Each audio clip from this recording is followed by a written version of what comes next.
সারা দেশে এখন চলছে সংস্কারের স্লোগান, ঠিক না? কি দিয়ে সংস্কার করবে? সেট আপ চেঞ্জ করলে তো হবে না, পলিসি চেঞ্জ করতে হবে। কি চেঞ্জ করতে হবে? তার কারণে এতদিন মানব রচিত তন্ত্র মন্ত্র দিয়ে দেশ চালায় দেখছেন, কোনো কাজ হয় নাই। বুঝছি একটিমাত্র জাতির উচিত আল্লাহর বিধান দিয়ে দেশ চালানোর চেষ্টা করা।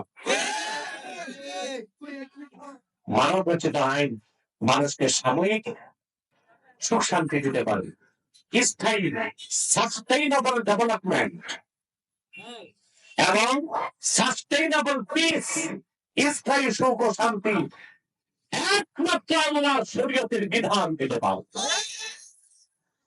আজকে আপনারা দেখতেছেন আমেরিকার ক্যালিফোর্নিয়াতে আগুন জ্বলছে।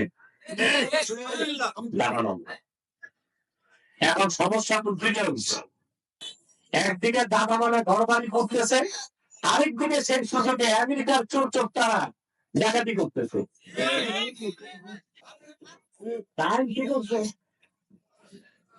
কথা বলে বরং কোথাও কোথাও ছিনতাইকারীরা নিজ হাতে আগুন ধরাই দিচ্ছে যেন চুরি চামারি আর ডাকাতি করতে পারে।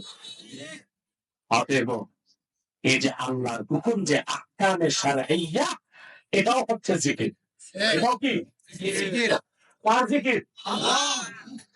মুমিন ছাড়া আল্লাহর বিধানকে মেনে নিতে প্রস্তুত কেউ হয় না। যখন দেখবেন কোন মুমিন আল্লাহর বিধানকে নতমস্তকে মেনে নিচ্ছে, আপনি মনে করবেন লোকটা ঈমানের দাবিতে সত্যবাদী। দুই নম্বর, وَإِذَا تُلِيَتْ عَلَيْهِمْ آيَاتُهُ زَادَتْهُمْ إِيمَانًا, আর তাদের সামনে যখন আল্লাহর কোরআনের তেলাওয়াত হয়, কোরআনের তেলাওয়াত তাদের ঈমানকে বহুগুণ বাড়ায় দেয়। সুবহানাল্লাহ। মুমিন হবার জন্য দ্বিতীয় শর্ত হচ্ছে কি?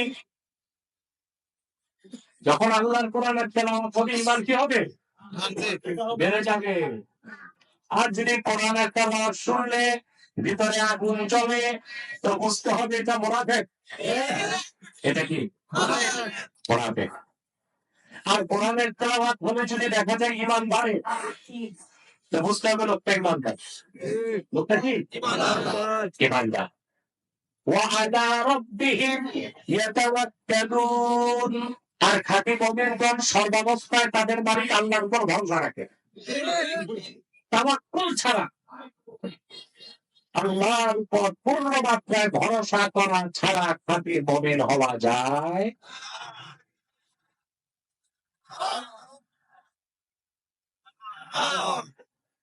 আমরা তাওয়াক্কুলের ওয়াজ করি যারা, তাদেরও কিন্তু 100% তাওয়াক্কুল থাকে না।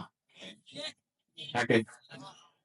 একজন খাঁটি মুমিনের ঈমান যত মজবুত হবে, আল্লাহর প্রতি তার তাওয়াক্কুল তত মজবুত হবে। আল্লাহ রাব্বুল আলামিন তাওয়াক্কুল শিখাতে চেয়ে কোরআন কারীমে 25 জন পয়গম্বরের ইতিহাস তুলে ধরেছেন। আল্লাহর পয়গম্বর কিভাবে বিপদের চরম মুহূর্তে তাওয়াক্কুল করতেন, আল্লাহর উপর ভরসা করতেন, সেই দৃষ্টান্তগুলো আল্লাহ কোরআন শরীফে তুলে ধরেছেন। সুবহানাল্লাহ বলবেন না? আল্লাহ তাআলা হযরত ইব্রাহিমের প্রসঙ্গে বলেন, হযরত ইব্রাহিম আলাইহিস সালাম মুসলিম জাতির জনক।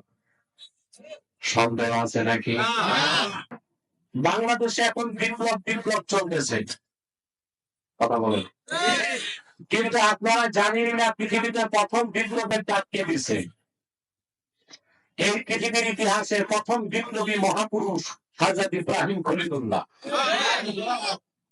বিপ্লব কাকে বলে তা আপনারা তো অভ্যুত্থান কি বিপ্লব কি কিছুই বুঝেন না। সুর একটা ধরলে এইটাই গাইতে থাকেন, কথা বলেন। 5 আগস্ট যেটা বাংলাদেশে হয়েছে, এটা বিপ্লব না, এটা অভ্যুত্থান। এটা কি? অভ্যুত্থান এবং বিপ্লবের মধ্যে তাত্ত্বিক ব্যাখ্যা করলে পার্থক্য পাওয়া যায়। অভ্যুত্থান এক জিনিস, বিপ্লব আরেক জিনিস। বিপ্লব মানে হচ্ছে বিপ্লব পরবর্তী দেশ বিপ্লবীদের হাতে থাকবে। দেশ কি এখন বিপ্লবীদের হাতে? কথা বলেন। তাদের হাতে। আগে যারা সচিব ছিল, আমরা ছিল, কামরা ছিল, তাদের হাতে।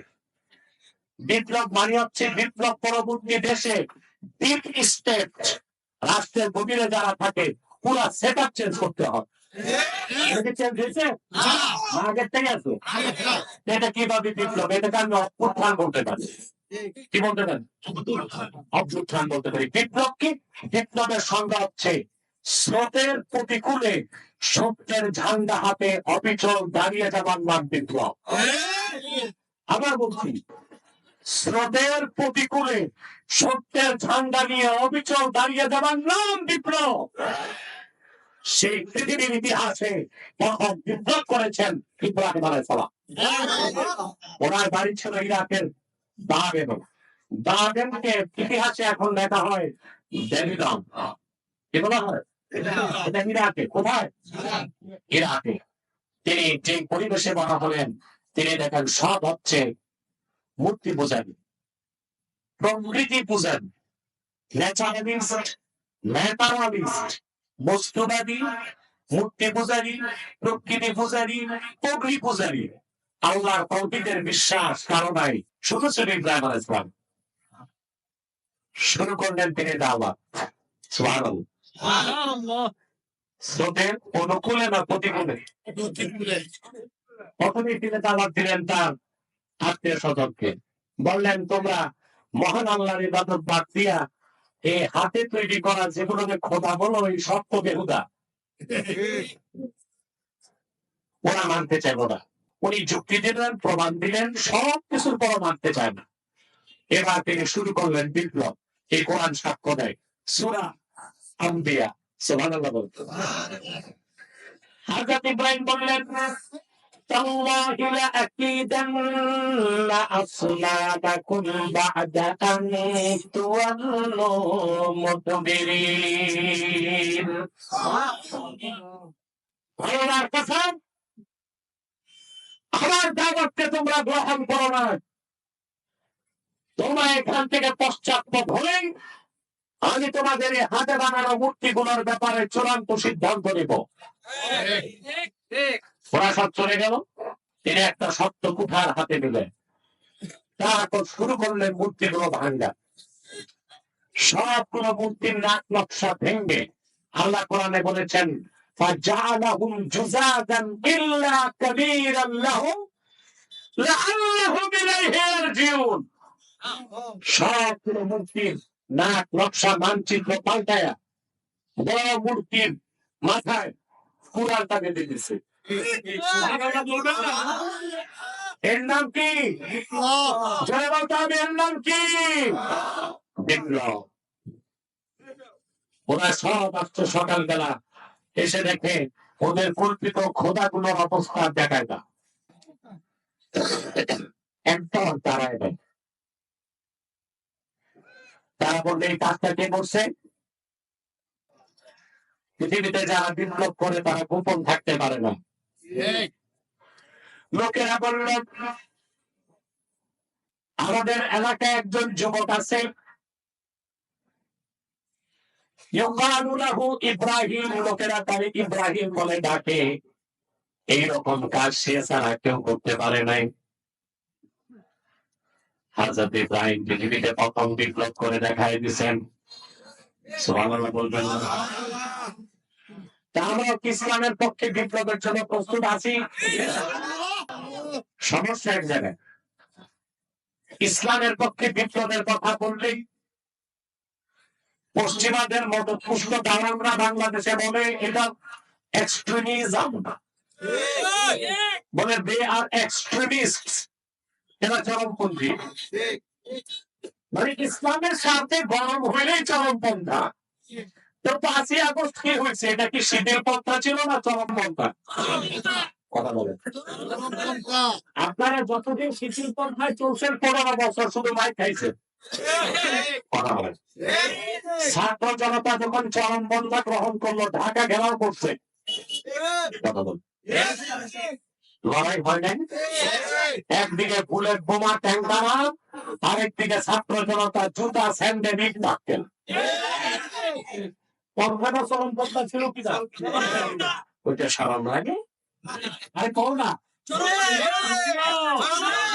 তাহলে গণতন্ত্র প্রতিষ্ঠায় চরমপন্থা জায়েজ, আর ইসলামের স্বার্থ রক্ষায় চরমপন্থা না যায়, এই ভারতের জীবনে চলবে না।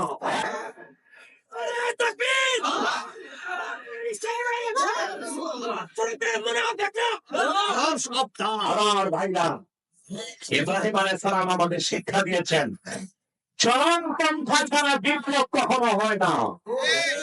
ইসলাম তিনটা পন্থাই দিছে, কখনো চরমপন্থা, কখনো মধ্যপন্থা, কখনো শিথিল পন্থা। তবে ইসলামে উগ্রপন্থা নাই, সন্ত্রাস নাই। চরমপন্থা একদিশন, উগ্রপন্থা আর বোঝাতে পারলাম। এরপর আপনাদের দেশের মৌলবি সরকার বলবে না। কেন বলবে না? কেন ওরা বিপ্লবী হইতে পারে না। তবে সবাই যে বলে না তা না, আলেমদের মধ্যে বাংলাদেশ অনেক সিংহ পুরুষ আছে। আলহামদুলিল্লাহ, আমি চাই তাদের সংখ্যা বাড়ুক। তাদের সংখ্যা, যুবকরা প্রস্তুত আছে? আল্লাহর দ্বীনের স্বার্থ রক্ষায় যদি বিপ্লবের প্রয়োজন হয়, কারা কারা রাজি আছে হাত তুলে দেখাও।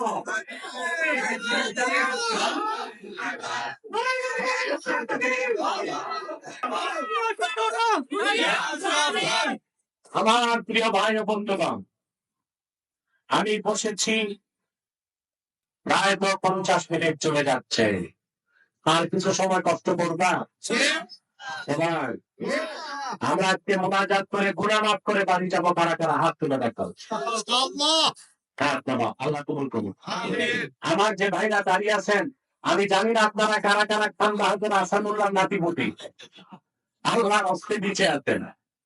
আমি দুঃখিত, কর্তৃপক্ষ আপনাদেরকে বড় একটা প্যান্ডেল দিতে পারে নাই, পর্যাপ্ত বিছানা দেয় নাই। আপনারা হাজার হাজার লোক চলে এসেছেন। আমি বলে যাই কর্তৃপক্ষকে আগামীতে তারা যেন আরো বড় পরিসরে আপনাদের সেবা করার সুযোগ পায়। বলুন আল্লাহ পাকে। নামেন, সড়ক থেকে নামেন, সব দেবে মূল জনগণের যে প্যান্ডেল, মানুষের সাথে একত্রিত হয়ে বসুন। আল্লাহ রহমত আল্লাহ বেশি পাবেন ইনশাআল্লাহ। কথা শুনতেছেন? এবার আসেন আমি আমার বিষয়টাকে বোঝাই। তাওয়াক্কুল কি?